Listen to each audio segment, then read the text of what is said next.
Jannat bu, unda o'lim bo'lmagan bir hayotdir.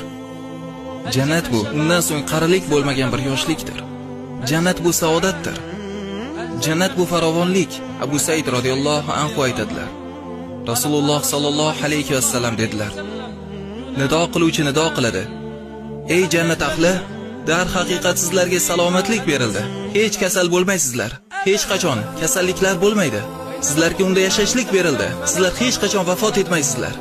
Sizlarga unda yoshlik berildi. Sizlar hech qachon qarilik ko'rmaysizlar. Dar haqiqat sizlarga rohatlanish berildi. Shunday ekan hech mahzun bo'lmaysizlar.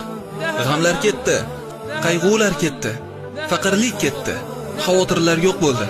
Ularga nido qilinadi. Mana sizlarga jannat. Qilgan amallaringiz uchun meros qilib oldingiz. Bilasizmi Allohdan qanday uzr so'rash kerak? Subhanaka Allohumma va bihamdika ashhadu an la ilaha illa anta astaghfirulloh va atubu ilayh. Bu duoni albatta saqlab qo'ying va yaqinlaringizga